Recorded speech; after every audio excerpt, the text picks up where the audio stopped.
Now, an Emeritus Newsbrief, I'm Lynn Houston. The latest unemployment figures show a slowing job loss, and Wal-Mart agrees to pay $11.7 million to settle a sex discrimination lawsuit.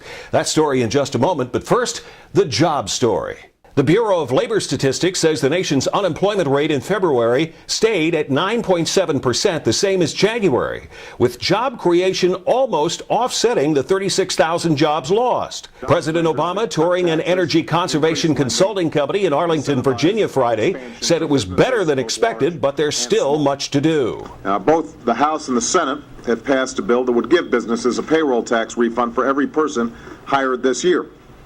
And for companies that are considering expanding, this credit could help them decide to bring an extra employee or two this year. So for companies like O-Power that are doing pretty well and already expanding, the tax credit may help them decide to hire even more workers more quickly. So instead of 100, maybe we get 110, 115.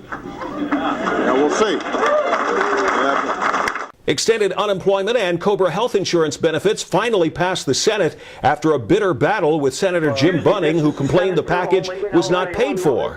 Bunning took heat from some of his own colleagues as well as the media over holding up the benefits. Well, what is the issue? And are you concerned about these people who are unemployed? I've got to go to the floor. Senator, can you just explain to us why you're holding this up? I'm sure you have an explanation. Excuse me. Okay, are you concerned about those that are going to lose their benefits?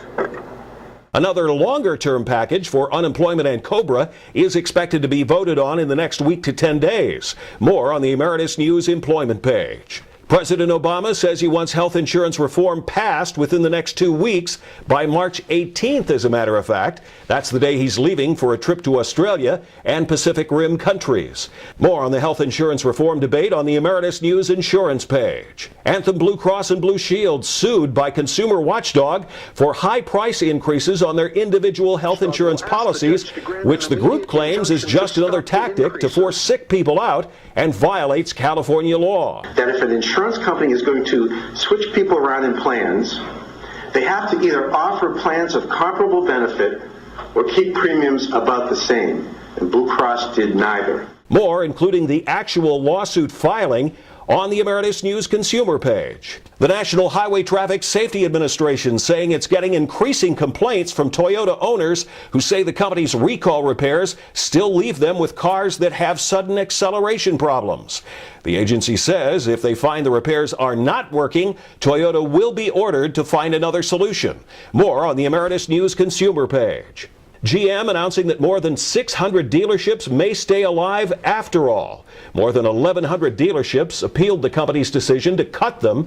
The company has decided to keep slightly more than half of them, no doubt saving hundreds of jobs across the country, many of them in small towns and rural areas. More on the Emeritus News business page. Due to the GM bankruptcy last year, the new United Motors production plant in Fremont, California is closing at the end of the month. The plant was jointly owned by GM and Toyota, and now the Pension Benefit Guaranty Corporation says it will be taking over the pension plan for more than 5,800 workers and pensioners because it was headed for failure.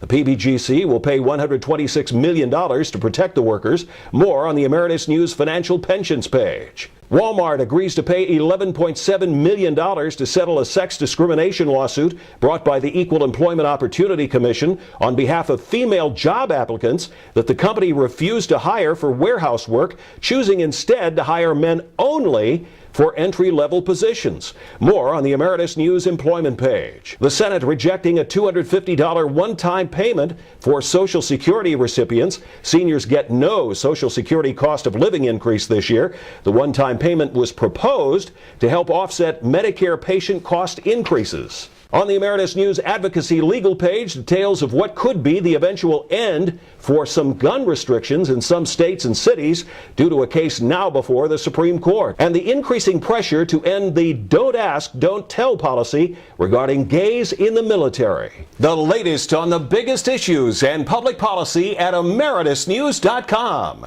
and live 24 hours a day, 7 days a week on the Emeritus News channel at livestream.com.